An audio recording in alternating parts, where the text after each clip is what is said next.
manifolds of our interest. There have been many studies of generally supersymmetric quantum field theories in various curved manifolds in recent years, I think for the past 6 or 7 years or so, with the desire of studying strongly interactive physics of either quantum field theory system and related string theory system in various cases. Especially there has been a lot of activities trying to understand the dynamics of the physics of 6-dimensional 2-0 theory on various 6-dimensional curved manifolds. And these are some examples that have been going on where M2 and M3s are a large class of 2- and 3-dimensional curved manifolds. And in many of these cases, there are some parallel studies which have been made by using the 5-dimensional supersymmetric Yang-Mills theories. If the manifold contains a factor of circle like this, or even the 3-sphere, if we try to reduce the theory down along the Hopf fiber of the 3-sphere. So it really doesn't need to have to be a topological, have a separate factor of circle. Okay? So if you have a factor of, if you have a non-topological, if you have a circle factor which is topologically non-trivially fibered, if you try to reduce that down to one lower dimension, it will be giving to you some 5-dimensional Yang-Mills theory with non-trivial graviphoton background. So it's somewhat more complicated, but still approachable with 5-dimensional approach. So in today's talk, there are lots of things that has been done. So, and my capability is really limited, and time is limited as well. So I'll be focusing on a very special observable, which is called the superconformal index. And that's the kind of supersymmetric partition function of 6D theory on this manifold S5 times S1. Okay? Another reason why I focus on this is that this will probably be an observable, among the list studies so far, which tells you the most detailed dynamical information about the superconformal field theories in 6 dimensions. Okay? So eventually you will be interested in calculating a partition function on this manifold, which has 2 radial parameters. One is the radius of the phi sphere. Another is the radius of the circle factor, which is identified with the inverse temperature. So the partition function you get will be a ratio of this. Okay? And that in the 5-dimensional Yang-Mills setting, in some cases, will be naturally identified, of course, with Yang-Mills coupling. Okay? So this partition function is non-trivially depending on this geometric radii of various submanifolds of this S5 times S1. So it's a kind of seeing a lot of geometric data. Other examples that have been studied so far are slightly different in their characters. Namely, some of the interests that have been attracted these class of people is to study the topologically twisted 6-dimensional theory on certain internal manifolds. So even if you have, let's say, 2 factors of manifolds like this, it really, which has 2 geometrical length scales on each factor, the partition function that these people are interested in is really independent of these ratios of the relative geometric ratios of these two product manifolds. So it's a kind of topological quantity compared to this. It has lots of interesting structures, and it tells you a lot about this 6-dimensional theory as well. But this is much more non-trivial thing. It acquires contributions from all instantonic configurations. So I think there will be a point of spending 1 hour to explaining this, at least as a case study, explaining to you how things are working, how the physics of 2-0 theories are coming out with this specific observables. So this will be my subject. So the basic idea is to try to study this 6-dimensional partition function after carefully reducing this 6-dimensional observable, after reducing the 6-dimensional theory down to 5-dimensional along suitable circle factors. For instance, one thing one can easily imagine is to try to reduce, especially in the high temperature regime, try to reduce this 6-dimensional theory along a small circle factor and try to approach the problem from 5-dimensional super Yang-Mills on a sphere. There will be other circle reductions which will turn out to be useful for different reasons, all of which I'll explain today. Okay. So before that, let me very briefly get to the issues on how issues which might confuse some people, because these 2-0 or 1-0 superconformal field theories are defined, are expected to have what is called the self-dual three-form fluxes, which, as I explained to you earlier in the first lecture. And this self-dual three-form flux is intrinsically Minkowskian notion. Okay? Due to this -1 sign appearing in the time-like metric, this kind of configuration with real fields can only exist in the Minkowskian space, I mean, Lorentzian signature manifold. So for the Lorentzian signature manifold, I mean, at least there is no conceptual issue. And if you consider Lorentzian curve space, the only issue is whether the curved Lorentzian geometry is admitting some supersymmetric quantum field theories to be put on. Okay? In the Euclidean theory, you have to consider the issue that I have mentioned in general. But at least in the special cases that I'll consider, which is in which the manifold takes the form of some curved 5 manifold times a factor of circle, you can really view this circle factor as the thermal time direction of a related Minkowskian field theory, living on some curved manifolds times Lorentzian time R. So once it is guaranteed that suitable Lorentzian 2-0 theory, preserving certain supersymmetry, lives on M5 times R, it's somehow guaranteed that certain Euclidean supersymmetric theories will be existing in this M5 times S1 as well, if you regard this direction as thermal time direction. For instance, if you are interested in calculating the index of this, they will be allowing some supersymmetric compactification. So some kind of Euclidean theories via indirect argument guaranteed to exist here. Presumably what we will have to do is the following thing, which you can concretely see in the abelian case, in which you have a concrete field theory realization. So for instance, in the Minkowskian theory can be described by using a non-covariant formalism. Okay? So in general, you have some 6-dimensional 2-form B mu nu, whose field strength gives rise to the 3-form tensors, but you can decompose this 3-form into halves, where ijk runs only from 1 to 5, and the 6th direction is kept special. Okay? Let's say it's time direction or whatever you want. And if you decompose all the field strengths into these two, where the legs are all aligning on the 5 direction, and the rest having leg on the 6th direction, I mean, apparently breaking Minkowskian symmetry, self-duality condition is linking these twos. Okay?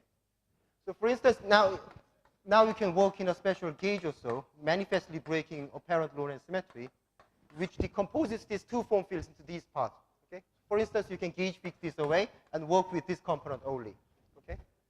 Then you can work in a convention that work in a apparently Lorentz symmetry breaking configuration where you explicitly deal with some non-covariant degrees of freedom, but you automatically solve this kind of self-duality constraint.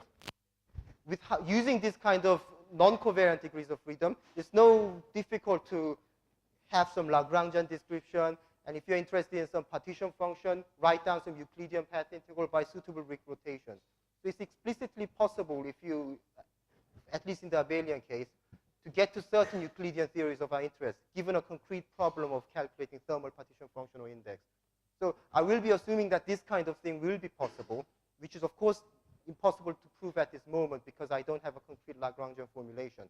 But conceptually, Euclidean theory on this kind of manifold is easily expected to exist. Somewhat in this sense. Yeah. Any question about this? So let me first get to the observable that I'm interested in. I'll explain some details about it. And I explain to you some strategies how I try to calculate and study it from 5-dimensional super Yang-Mills perspective. So let me first explain the superconformal index. Well, it can be defined in any superconformal field theories. In any dimensions. And in 4 space-time dimensions, it has been first explored by these authors, together with, I think, Romelsberger in the similar time. And it has been generalized to all higher dimensional CFTs living in 3, 4, 5, 6 dimensions some years later in this paper. Let me try to explain it in the specific context of 6-dimensional conformal field theories. Okay? So any conformal field theories can be radially quantized, and they can be put to be living on a hypercylinder, taking the form of a sphere times the radial time direction. So for the 6-dimensional conformal field theories, can be naturally put to be living on S5 times R, which is a conformally flat manifold. Okay? And in this conformally flat manifold, the quantum conformal field theory living here has discrete spectrum. So one of your interests could be trying to understand the spectrum of these states, especially the BPS states in the case of my problem. Okay? So without losing too much generality, among the 32 supercharges you have, you can choose one pair of them, and you study the spectrum of BPS states annihilated by at least this pair of supercharges.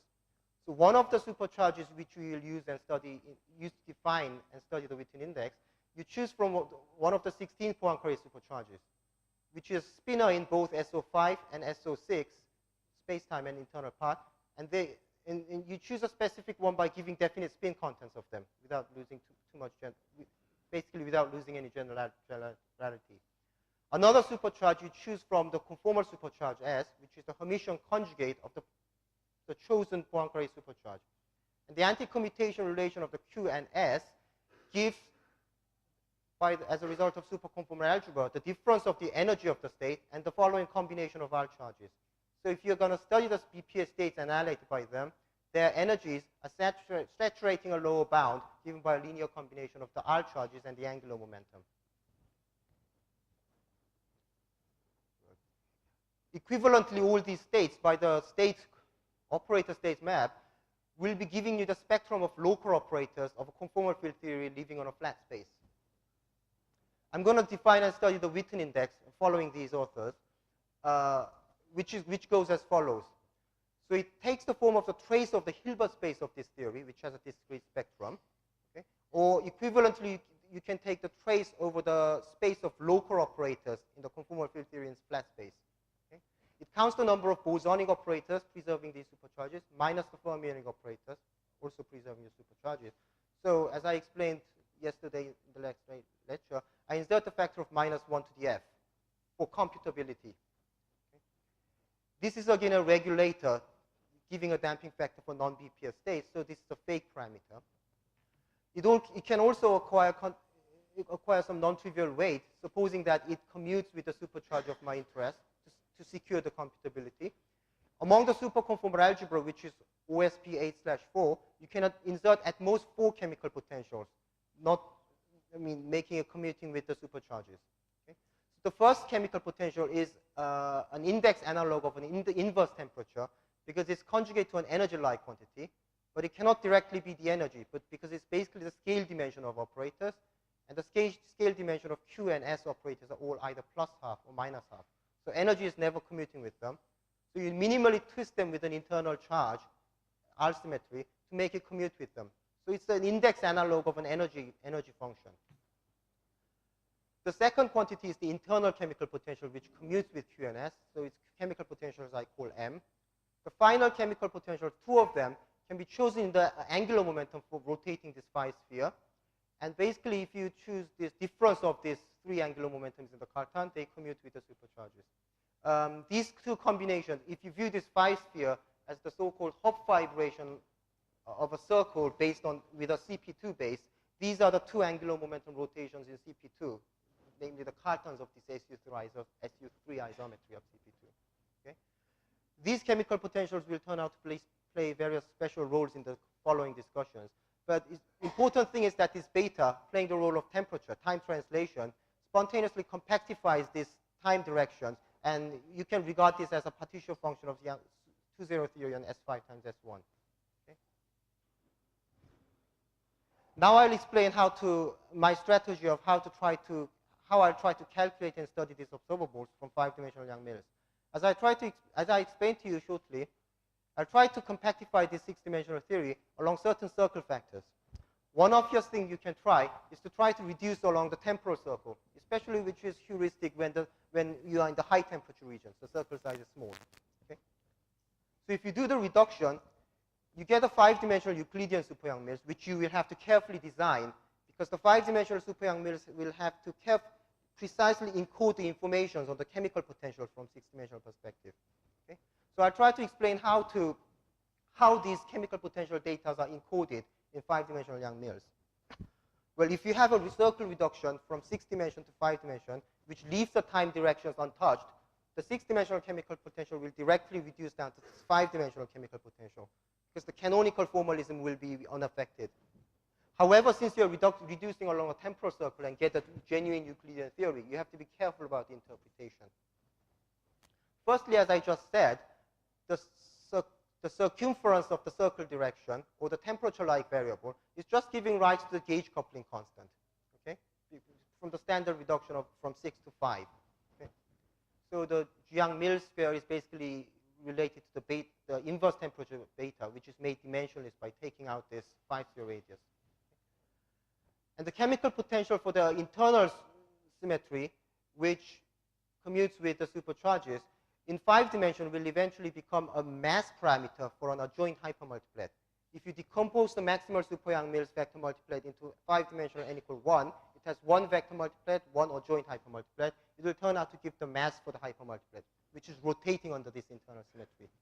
A simple way to see that, at least in the abelian theory, is to note that all the time derivatives, the effect of chemical potentials in 6-dimensional setting is twisting the boundary condition for all the fields along the time circle.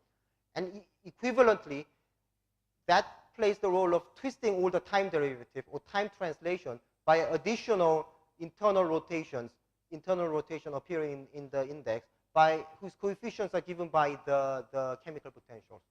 So if you do this kind of twistings and reduce down to 5 dimensions, dropping out all these tau-dependent modes, you're going to have some mass for the fields which are charged under this. These are exactly these hypermultiplets.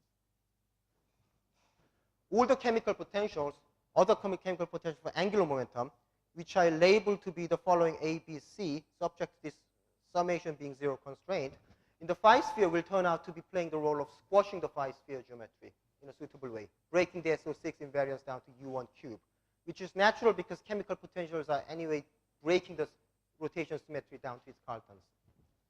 An easy way to see is the following.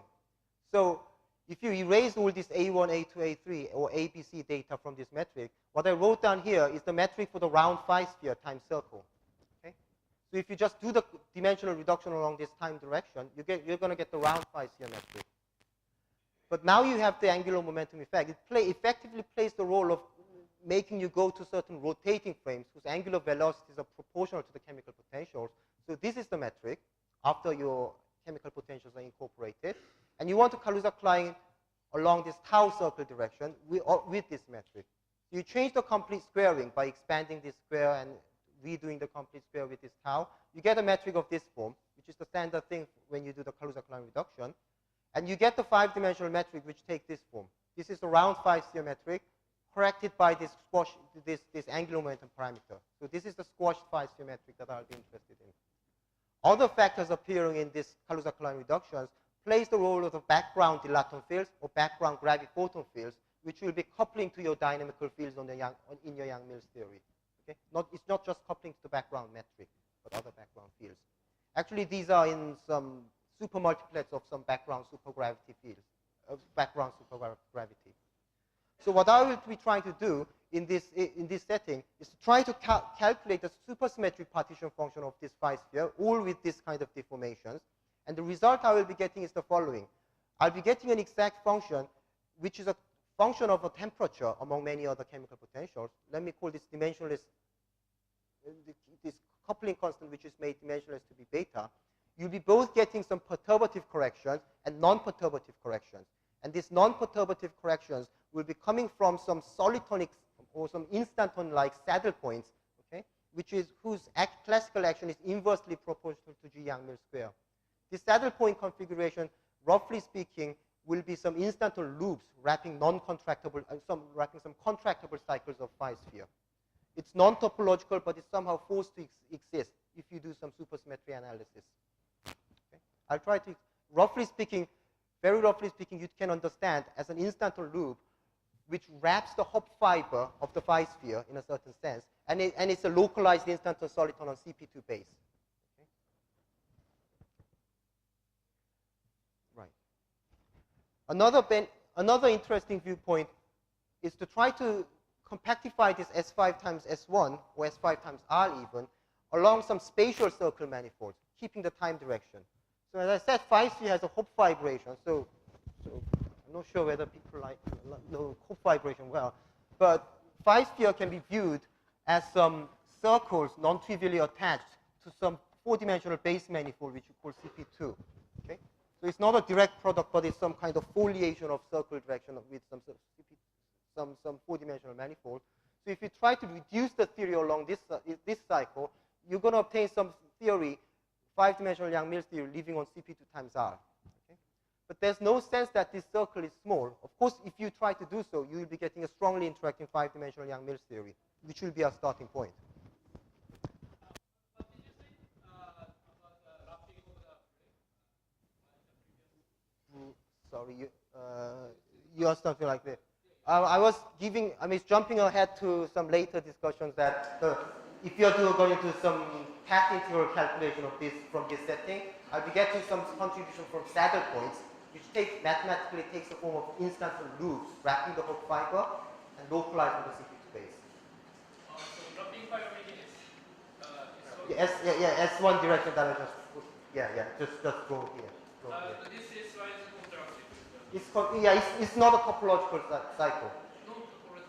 It's not a topological cycle, but anyway, it appears as a saddle point if you do the path integral. So you have to consider it.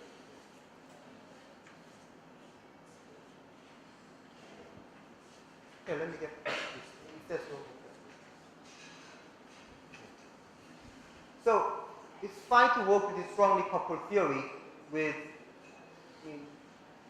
compactify down to a very large circle. If you can do some calculation with strongly interactive Yang-Mills. But in order to use some classical intuition, we want to first construct classical Yang-Mills theory and get back to the strongly coupled region with some parameters. So at least to achieve the goal of writing down some CP2 times R Yang-Mills theory in a stepwise fashion, at least temporarily let us try to consider a setting in which this Hopf fiber direction is small. So at least as a temporary device, we impose some ZK orbifolds along this Hopf fiber, where you take the angle of this Hopf fiber and partially translate it by angle 2 pi divided by k, and identify those 2 points. So you're dividing this by k slices and identifying the 2 ends of one slice. So the circle size shrinks, and its size proportional to 1 over k. So for instance, if k is very large, you're going to get some weakly coupled super Yang-Mills theory on CP2 times R, whose coupling is proportional to 1 over k.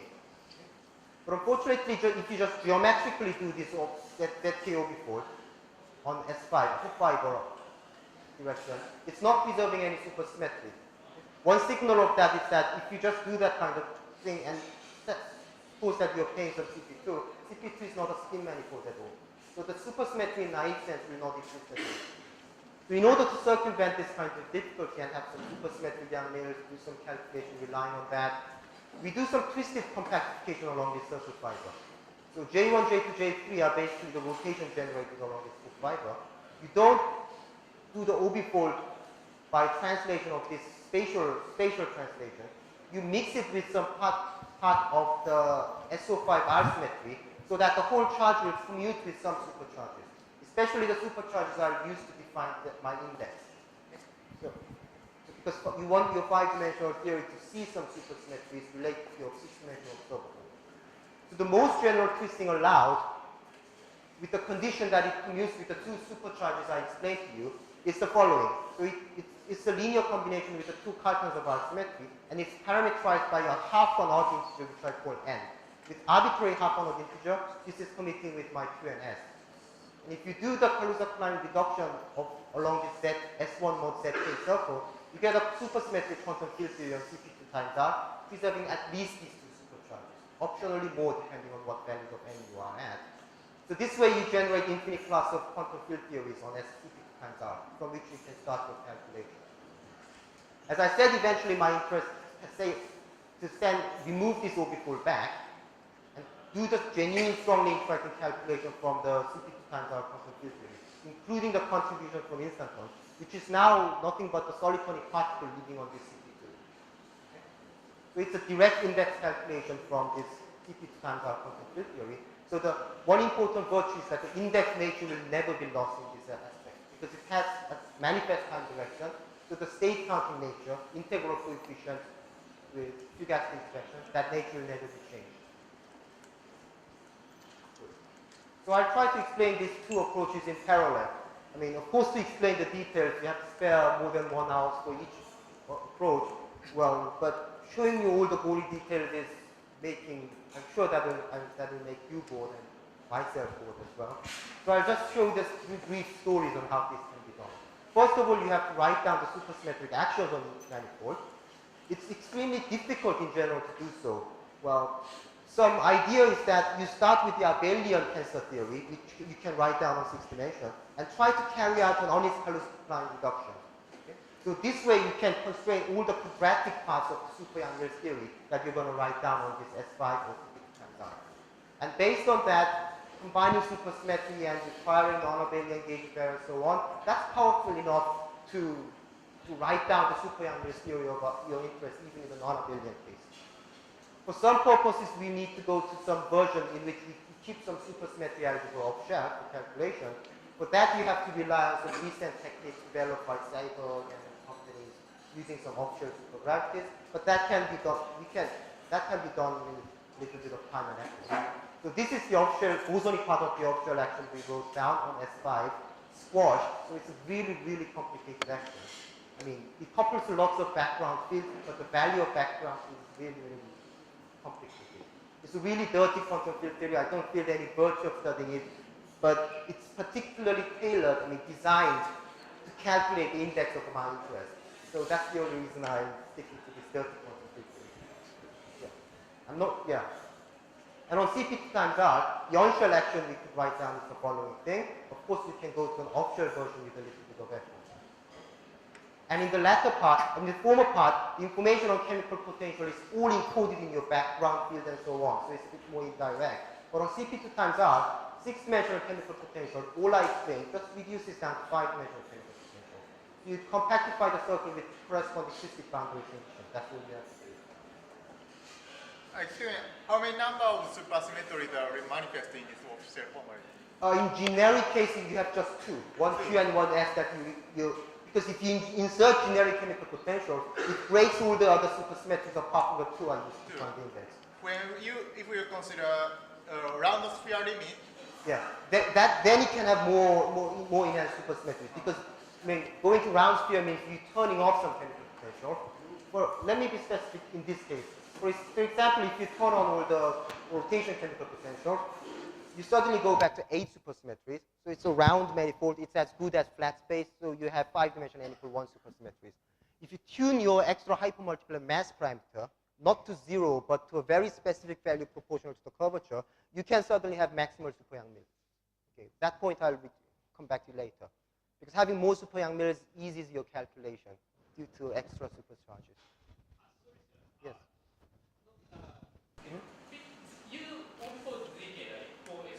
I'll remove it to k plus 1. So it's a very, yeah. No, all the information on orbifold is just absorbed here. So it's just absorbing the coupling. What I want to make sure is this fiber S1 is orbifold. Right, yeah. Not all this time. Not time direction. Time direction is manifest in 5 dimensions. Okay. So this fiber. Yes. The fiber direction is, that's regarded as the Kaluza-Klein direction, which should be seen by instant charge. And just to leave another comment, all the fermions that is defined here are suitably charged with the background magnetic field living on CP2. So I said that CP2 is not a spin manifold, so spinor field cannot be defined by itself. But if it's charged on the suitable background manifold on the CP2, it is known from some time ago that suitable charged spinor can be defined. So all these spinors are of this special sort. Because you want to get the supersymmetry. Well, not just that. I mean, I just wanted to use some classical field theory intuition to construct this field theory when the coupling constant is supposed to be small. But eventually I just removed it. I mean, S5 with orbifold is not my interest, not of my immediate interest. So it's just some intermediate tool to use my classical field theory intuition. I mean, yeah. Well,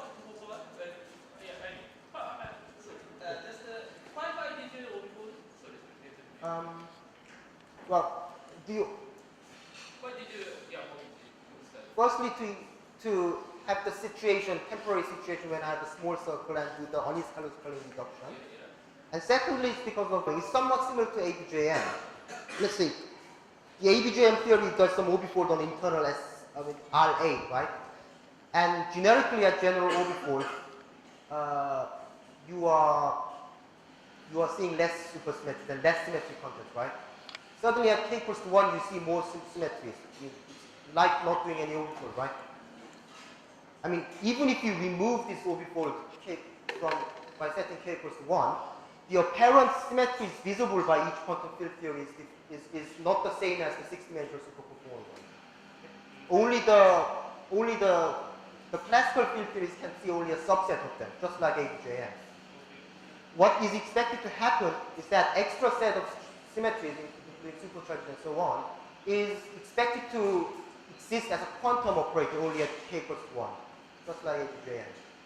I mean, ABJM extra supersymmetries are addressed by some monoporoid charges and so on, and we expect that some extra supercharges should appear at k equals to 1, addressed by instantaneous charges this time.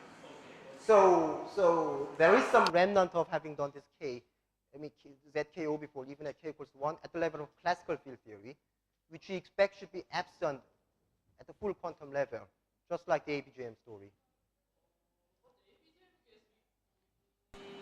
Let's say, yeah. Did you orbifold by hand, right? I orbifold by hand, yeah. But in ABJM case, is that right? I mean, you orbifold by transpose R8 by ZK, so you're putting the system in a different background. Oh. So suppose you're interested in ABJM at k equals to 1, never minding this general k. Still, it's interesting. It's functionally helpful to consider the temporary situation where you have one parameter set of theories with general k, connecting the strongly interacting theories to weakly interacting theories. What I would say is, in that case, Chan-Simons coupling is preparatory of this orbifold. Yes. It appears as a coupling, Yang-Mills coupling. Yes. Large k Yang-Mills coupling is, parametrically getting weak.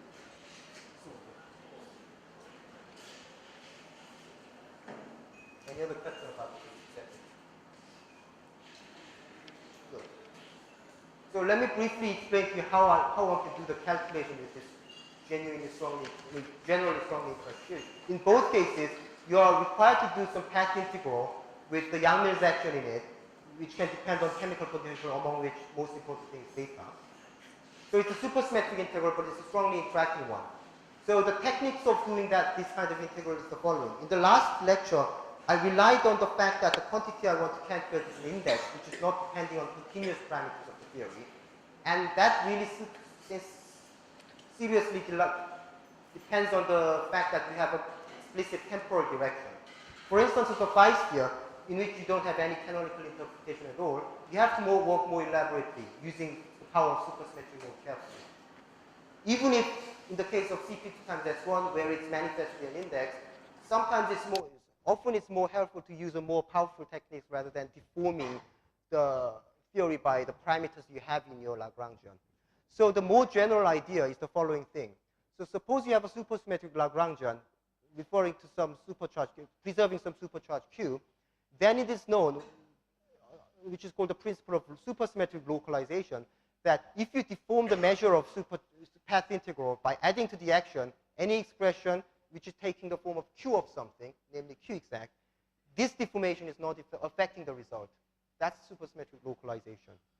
So using this fact, taking advantage of this fact, making a judicious choice of this Q exact deformation and let its coefficient to be very large and dominate over the original classical action, you can regard this fictitious parameter T as formally as an inverse of a formal Planck constant H bar, and do some formal saddle point calculation in which this Q exact deformation is large.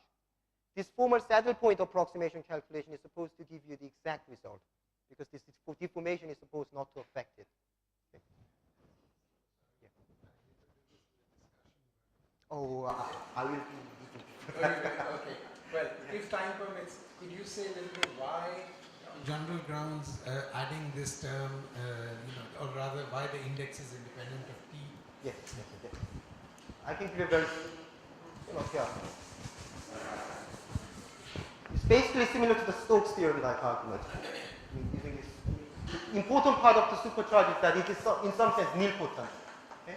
It can be non-zero, but non-zero in a way that won't be modifying the discussion I'm giving you here. So very sloppily, let me just assume that we have a supercharge which is nilpotent, which is the case in all my problems. So if you have this kind of thing, suppose that it's a function of t, and all you have to show, of course with a little bit of caveat, lots of caveat, but at least formally what you have to show is that you take a derivative and it just becomes zero. That's all you have to show. Okay? So if you take the derivative of this, it's a path integral, so let's say from slightly away from t equals to 0, let's say, then all you get is, you're taking a derivative by t, what you get is q of something. And the fact is that this q is commuting with all the other factors that you have inserted here, because it's a supersymmetric integral. So you can make it into a q of something. You always have to take care of the boundary conditions of the fields, which are not, I mean, they should not break the supersymmetry as well. And supposing that this happens, it's roughly a kind of Stokes theorem argument. You have some operator which is nilpotent, and the integral is q exact quantity. So supposing that it behaves very well at the boundary, you can say that it is zero. So this is a very sloppy and rough argument, which has lots of caveats, but this is the key of the ideas. Yeah. So the presence of this nilpotent fermionic symmetry is playing the crucial role. Okay. So I will not explain what kind of clever deformation one will have to introduce, but following the thing that you have to do is to analyze the set of saddle points which extremizes this deformation, and then analyze the one-loop determinants coming from the small, highly suppressed quantum fluctuation in a Gaussian path integral fashion. So it's technically doable. So in both cases, I have lots of formulas, but I explain things in words. The saddle points you're requested to study in the first case, as I just said in words, is so this is the vector which generates the translation along the Hopf fiber of the sphere. And in the transfer space, it's required to be self-dual instantons on the CP2 base. And along with that, you can turn on some scalar matrices, roughly speaking, as long as it's constant. So roughly speaking, you can turn on some constant scalar matrix together with that. So self-dual instanton and scalar matrix is the parameters of your set, are the characteristics of your saddle points on phi-sphere case. In the case of CP2, the saddle point becomes more complicated. I mean, it's natural because it takes a manifest index form, so there's a little bit of price you have to pay to gain something. Okay? So in the CP2 case, of course, the same self-dual instantons on CP2 are allowed, but in this case, you're allowed to have a little bit of non-zero sec first Chern class. Namely, the CP2 has a closed two form, which is called the Keller two form.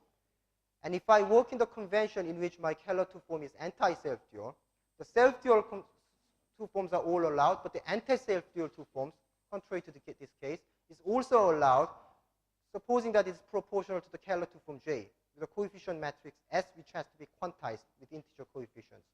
Okay? So self-dual instantons, some anti-self-dual configuration is allowed. Some scalars are also allowed to be turned on.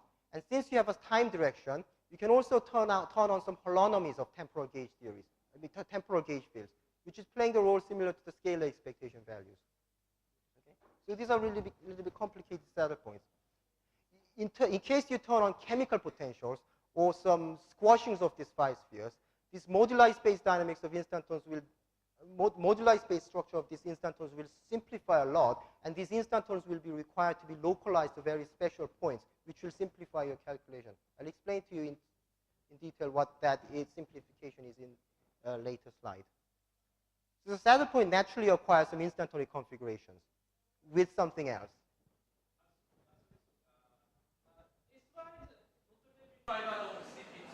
Yeah, in this case, yeah. So this holonomy is Yeah, this holonomy doesn't exist in this case. This is allowed only when you press the CP2 time test one. Hopf fiber direction is reduced. This is the time direction. Oh, time direction. Yeah. So that's the reason why there's no meaning to consider holonomy in the case of phi sphere. Yeah. It's just a non-topological sign. Yeah. There's no allowed holonomy in that. So the result you get after some hard calculation is the following thing. First of all, you have to calculate all the determinants with given saddle point solutions. Then what you get is the measure is factorizing into 3. Okay? I'll give a little bit of words on that later. And the factor, each of the factorized parts among these 3 is taking the form of Nekrasov partition function on alpha times S1 with omega deformation, exactly the same kind I explained to you yesterday. Okay? Nekrasov partition function has lots of parameters like epsilon1, epsilon2, angular momentum chemical potentials, mass parameters, Coulomb waves, and instantaneous fugacities. If you do the careful calculation, these are concretely mapped to the combinations of chemical potentials of our interest. Okay? So since naturally these A, B, C's are the rotation parameters on our CP2, depending on which part you're considering, epsilon1 and epsilon2 are naturally identified with the combination of rotation chemical potentials. The mass parameters of the Nekrasov calculation is related to our internal chemical potential or the mass parameters.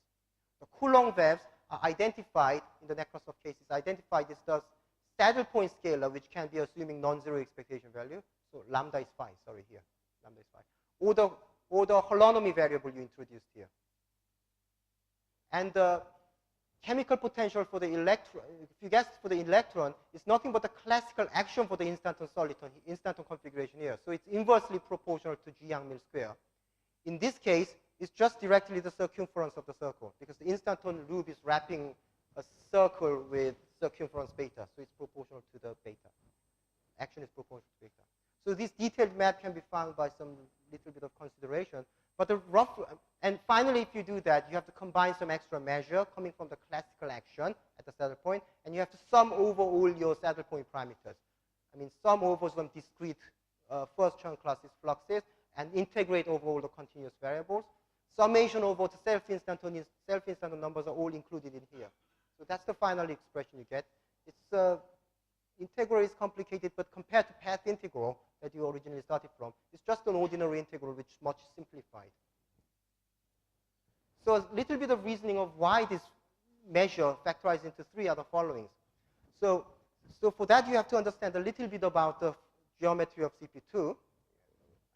To explain that in a little bit sloppy way, it's most convenient to describe CP2 using some one higher dimensional space C3 or R6 and introducing 3 complex coordinates. Okay?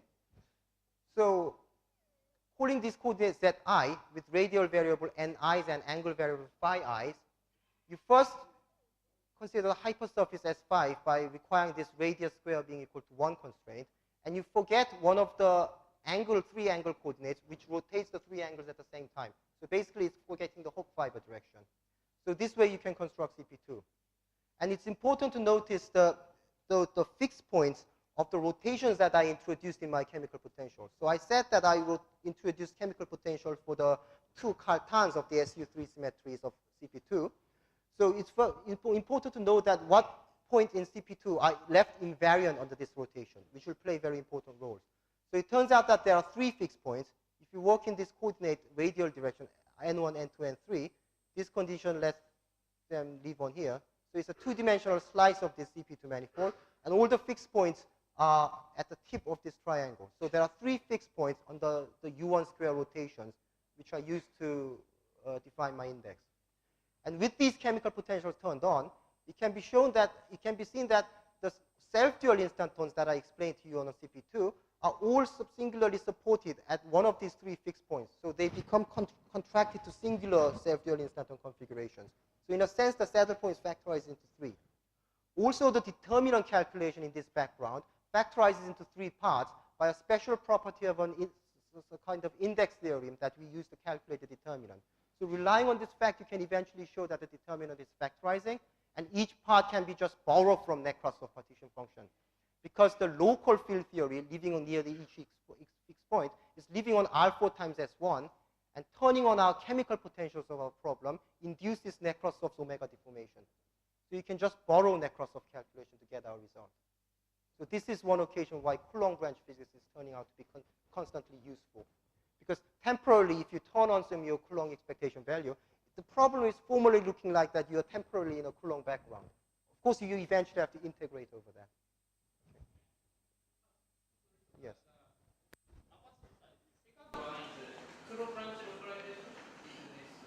It's also, you know, if you give some Wilson-like expectation value, it plays the same role as the Coulomb value. But is the different problem? This one, you use 1 by factorial, right? You use.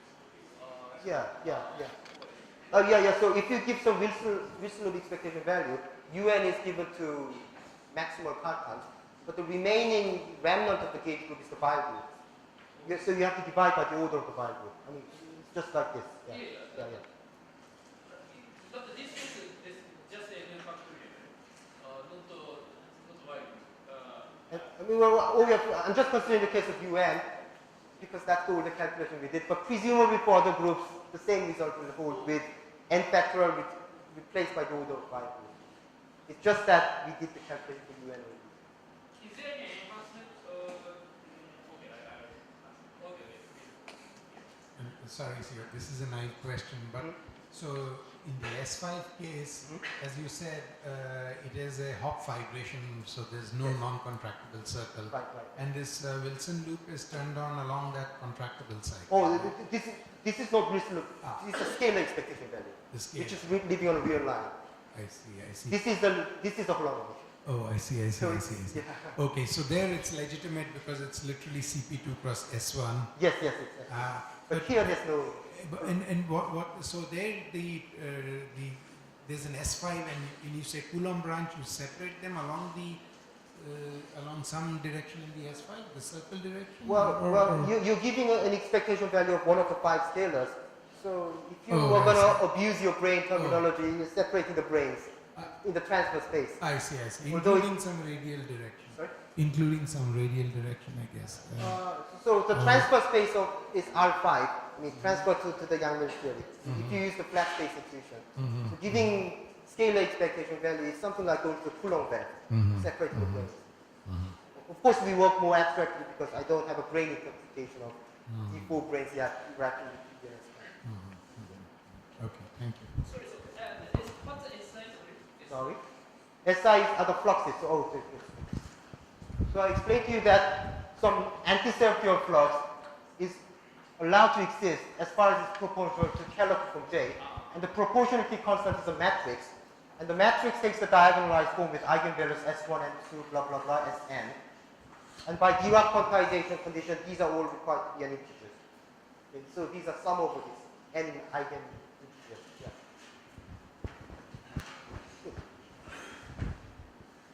Okay. So let me try to explain to you a little bit of details that I can do.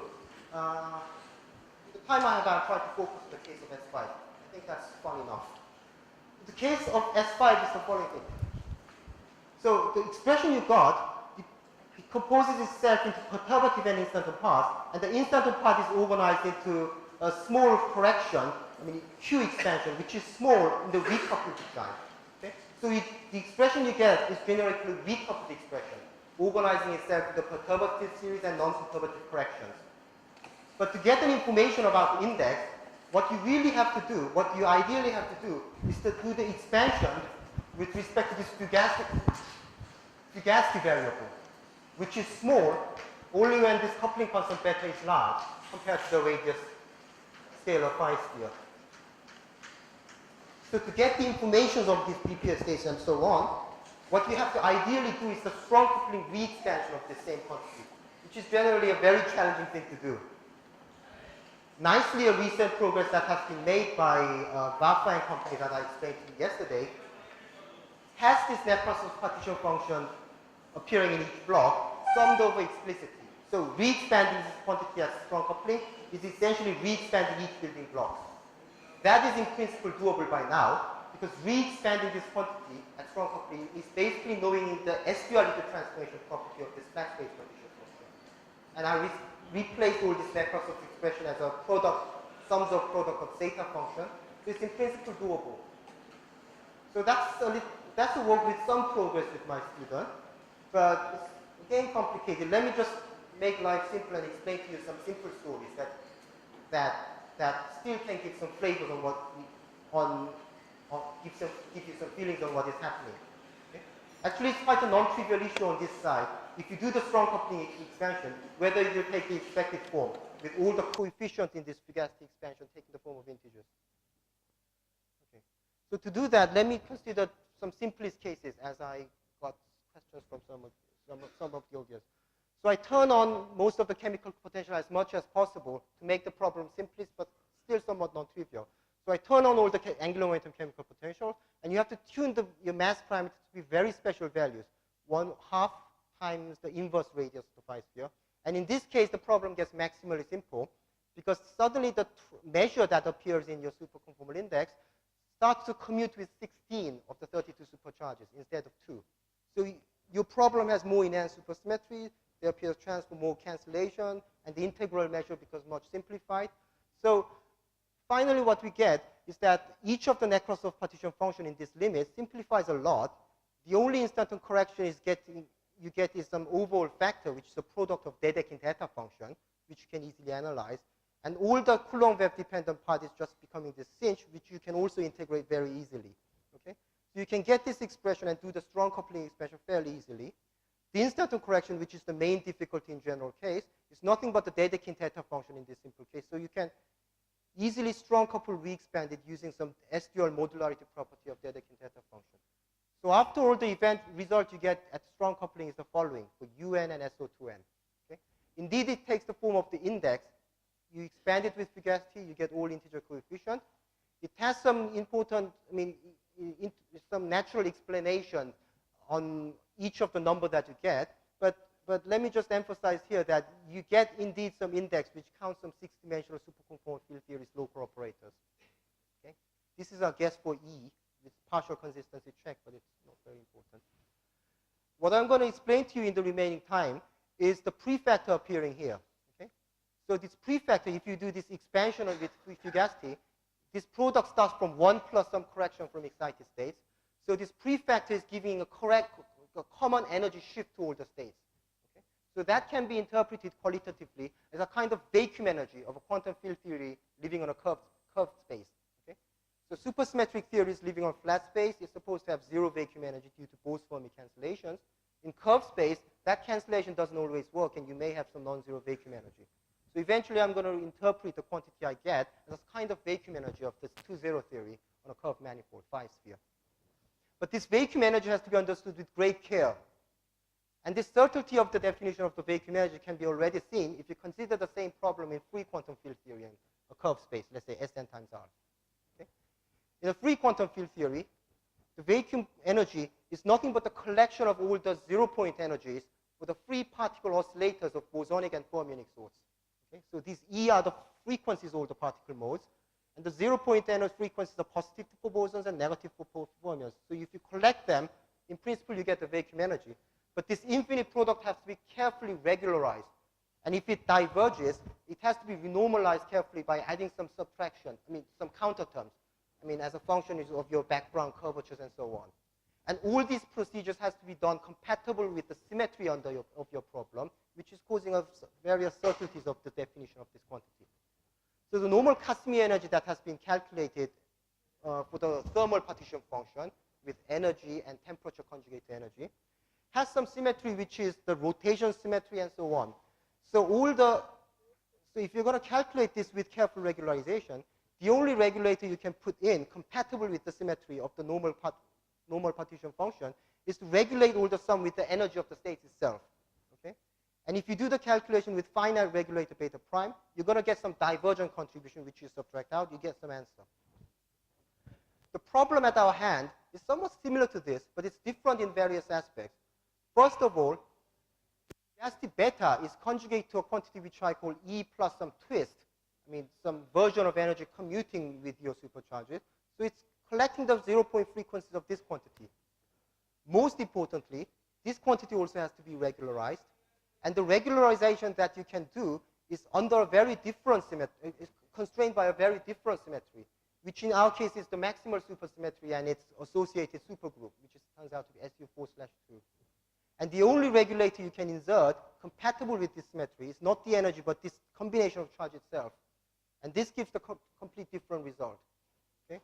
So the quantity that we are getting is closely related conceptually to the Casimir energies, but the version of Casimir energies appearing in our index. So it's a kind of very weird observables.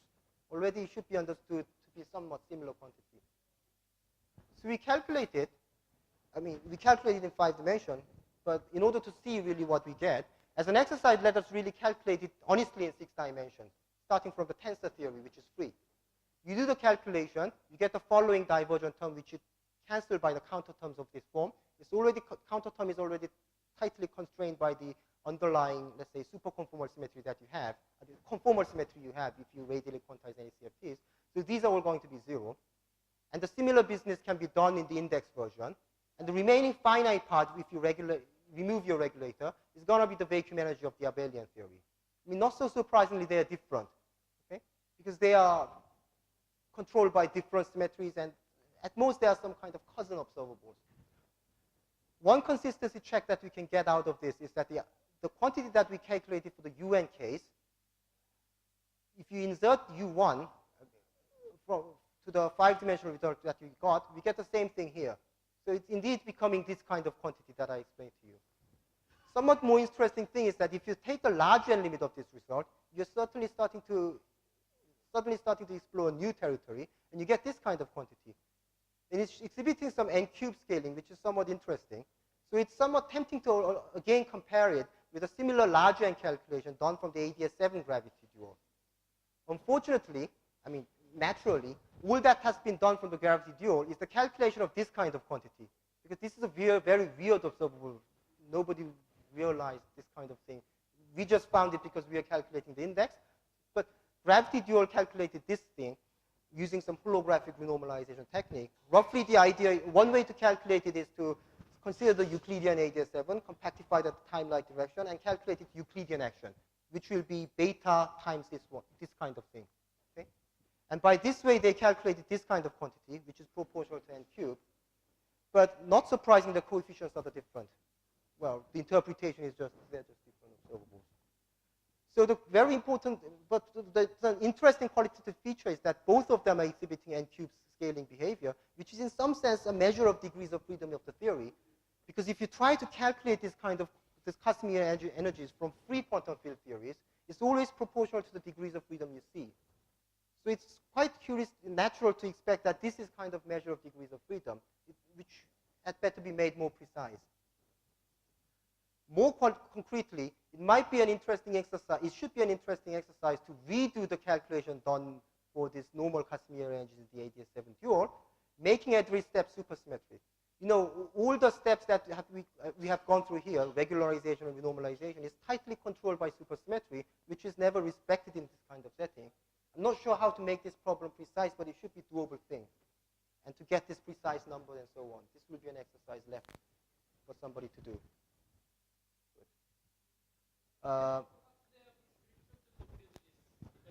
This one. I mean, the holographic normalization, I understand, is to introduce some UV energy cutoff, I mean, UV finite energy cutoff using the ADS radius, which is similar to the energy cutoff that I introduced here, and introduce some counter term at the surface to subtract divergence and so on. One has to carefully think how to do all these steps in the supersymmetric version, manifestly preserving all supersymmetries of my interest. I mean, knowing a little bit of holographic renormalization, I believe this is a doable thing. Yeah. Unfortunately, I'm so weak at that, so I have to study, but anyway. Make sure. Yeah.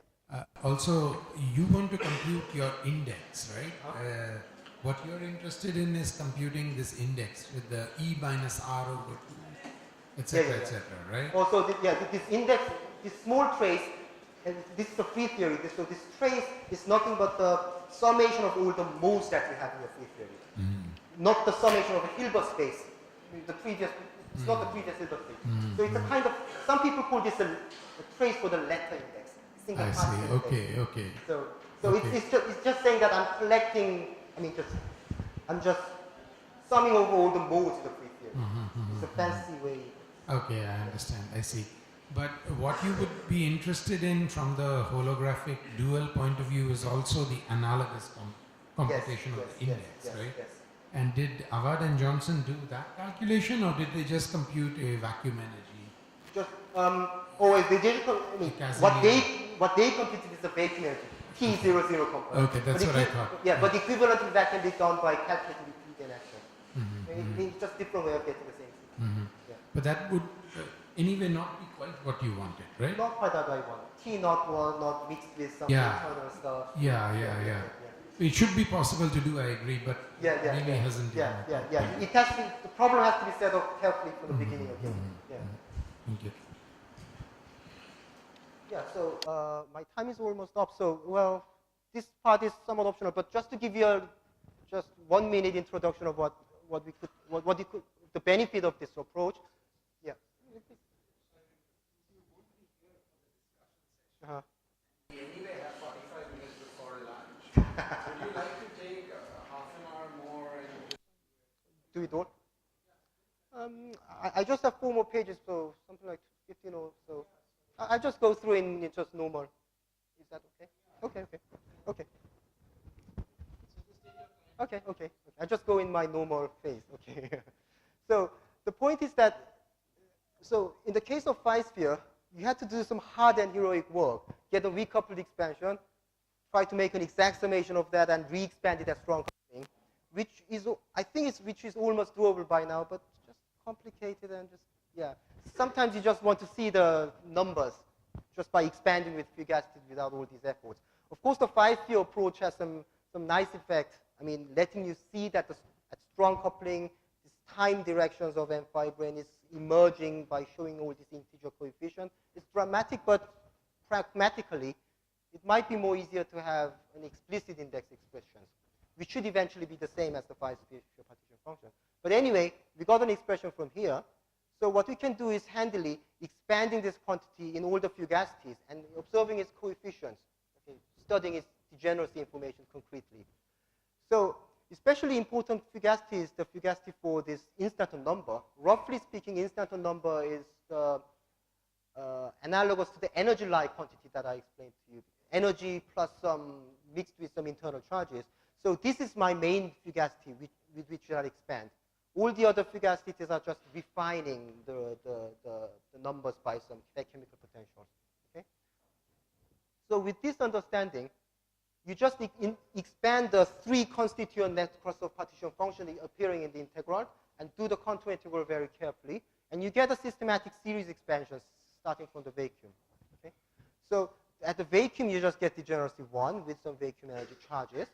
With instanton number 1 and 2 and 3, you get gradually higher and higher energy excitations. Of course, it's a low energy excitation. So by summing over all the complicated contribution, you get the following result.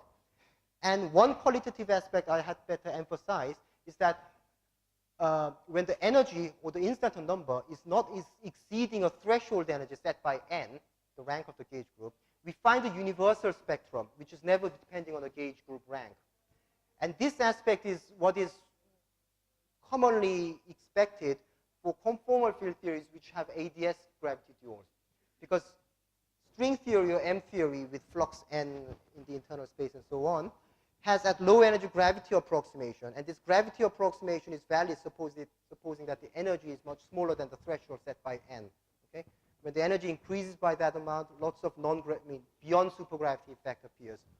So in the index, it's the very natural cutoff until which the spectrum will be independent of n, because supergravity low energy spectrum never sees n directly. Okay? It's a result at large n. So the fact that we observe is indeed when instanton number or energy of our interest is lower than or equal to n, the result we get is completely independent of n indeed. So 1 here, and some non-trivial number at the second energy level, and so on. And all numbers you can get in this kind of setting is incidentally completely agreeing with the independent calculation you can do from the supergravity on ADS 7 times S4. So you're exactly getting the same large n index by doing the index calculation in this regime, which you have checked up to 2 instanton order and partly up to 3 instanton order, and so on. Okay. I mean, low energy expression, it's just few numbers. Few numbers in the low energy expression. So it has lots of other corrections coming from high order expansion Q. That has to be checked order by order. We completely checked it up to 2 instantons and partly checked it up to 3 instantons. So completely meaning this thing, lower. Yeah. I mean, this order polynomial is completely reproduced from here. Okay, that's the meaning. Yeah, that's the meaning. I mean, completely means up to this order. Okay. I don't get wrong number and so on. Yeah, I mean, it's quite not really. I mean, I haven't shown you the 3 instanton result because it occupies too much space, but it gets more and more complicated. Yeah, yeah. Yeah. ADS for safety 3 test, I mean, some safety, equal to safety index, superconformal doesn't agree with the gravity index in the higher order. You also, I think, You don't please. notice in the higher order of the Which electric model? there is, Q111. yeah. ADS bottom Q111. Yeah. Yeah, when we wrote down some 3-dimensional superconformal paper, we compared with the reference results known for the Kaluza-Klein spectrum on Q111 10 years ago or something. We found disagreement. Great higher order. The higher order. So the conjecture was that the gravity Kaluza-Klein analysis was wrong. And it has been verified later by Schmutt or somebody that gravity calculation was actually wrong. Oh, wrong. And then it agrees with our result. Oh. Yes. I mean, this 87 times that's power Kaluza-Klein spectrum is a classic result. Don't know what I mean. I mean, this is trustable, I think. Anyway. The finite end result is also interesting. We have already made a preliminary study of that. Because when instanton number or energy becomes larger than n, suddenly you start to see a deviation from supergravity results. That's perhaps the most important thing. Result beyond supergravity. A very primitive thing we have done is to go just one order beyond this threshold, and all you see is that the number that is one of the numbers that is seen for the gravity spectrum is decreased by certain amounts. And this is what typically happens. If you go to a high energy order, suddenly the finite rank nature of the gauge theory reveals itself in the spectrum. In the normal gauge theory, like n equal 4 gauge theory in 4 dimensions, that reveals itself as something called the trace relation. So if energy is much larger than the gauge group rank, suddenly single trace operator becomes not independent, it becomes depending on a combination of these multi-trace operators. So we call this kind of trace relations. So the existence of trace relation implies the fact that compared to the supergravity result, which never cares about this trace relation, the spectrum will actually turn out to decrease compared to supergravity. So this is the one kind of thing that we find at a very primitive level. In principle, there could be more states than supergravity if there starts to appear more high energy BPS states, but it may or may not appear in the BPS sector, it's not sure. But even if this boring case happens of just reduction of spectrum at high energy compared to supergravity, I think this might be still very interesting in the 6-dimensional superconformal field theories, because we even don't know what is the field content, what is the gauge group structure, and whether there is analogous notion to trace at all. Okay? So seeing the pattern of this reduction of states at large n and comparing it with gauge theories like n equal 4 super Mills, it might give us some important hint on the gauge group structure of this 6-dimensional superconformal theory. It still makes me interested to go to an even higher order and to systematically analyze these reductions and aspect if you go to the finite rank case. So it's a subject which is still widely open. I mean, this is all we have done at this moment, so I think it should be one of the most important things that we might be able to learn, about the structures of the 260-dimensional theory. Okay. So this is my last slide. I try to explain to you a specific observable of the superconformal index of the 2-0 theory. What I have omitted is lots of 5-dimensional super-Yang-Mills approach, the 6-dimensional partition function on other 6 manifolds. For instance, if you have a factor of circle here, you can study this kind of partition function by reducing on this circle and study 5D partition function on S3 times some 2 manifolds. Similar case here.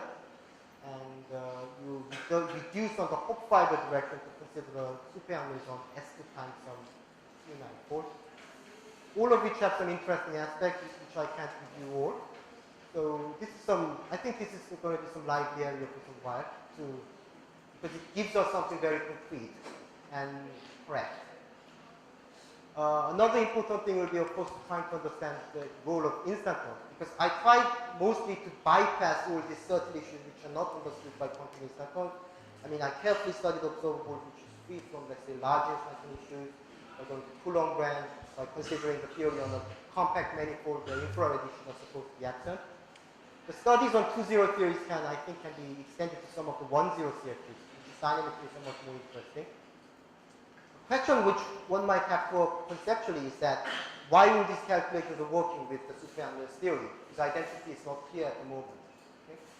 So I try to appeal to the fact that even with non-renormalizable theories, you can define certain consistent quantum mechanical path integral which you can consistently calculate, but the issue is whether that is the six-dimensional observable I want to study. That's an issue which is not very clear. Somehow I work with a path integral with the super-young Mills Lagrangian in the measure. It seems to work empirically.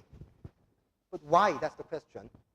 One question is that what if you add all the possible crazy non-renormal irrelevant operators and super-young Mills action and claim that the corresponding path integral is your correct observable, whether this integral with super-young Mills action only or with all these infinite towers, what's the correct observable and what are the coefficients? That might be the question.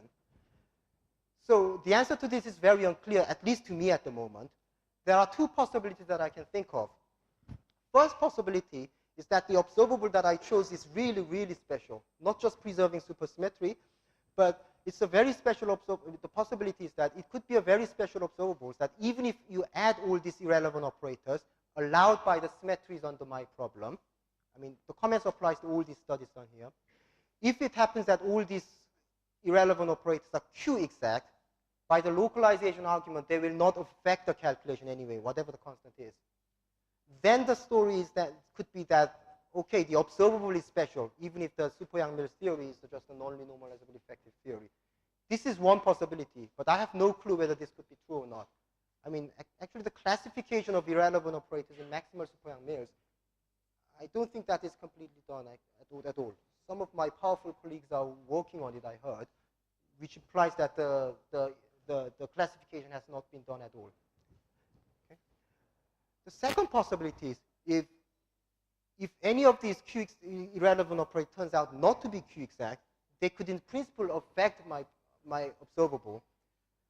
And then it's highly unclear what the situation is. I mean, it should be that the super-young Mills and not the super-young Mills is corrected by all these irrelevant operators has some significant meaning. And it might be that, I have no clue why, but it might be that it might have to be with some proposal that I explained in some discussion session made by Douglas and Lambert collaborators, that super-young Mills theory could indeed be somehow finite or quantum mechanically complete. This is a really wild idea, but if these possible operators are all found and found to be non-Q-exact, that's still a logical possibility, I think. So a conceptual understanding on this will be definitely desirable, which I think is still a wild problem. Okay, I'll finish here. Thank you very much.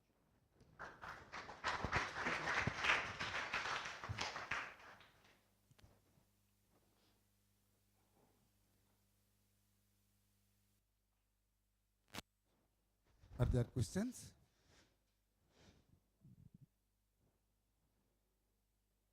Looks like yeah, he will not be available for the discussion session. If you have questions, please ask.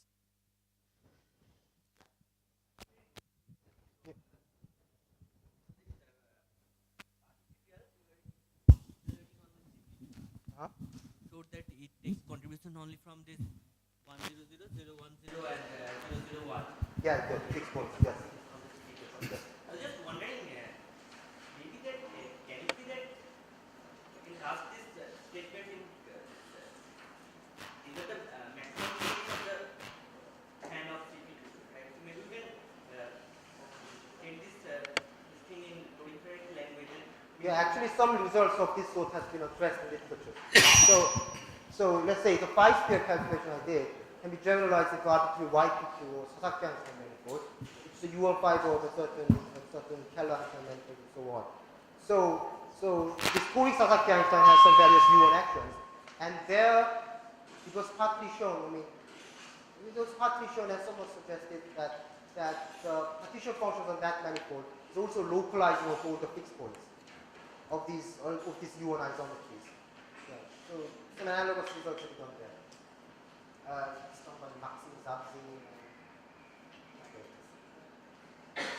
Any other question?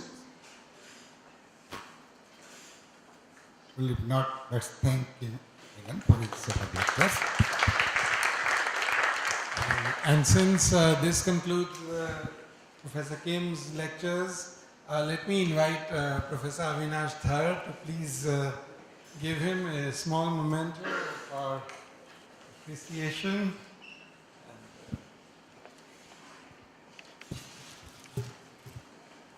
Just hold that pose so that we can take a photo.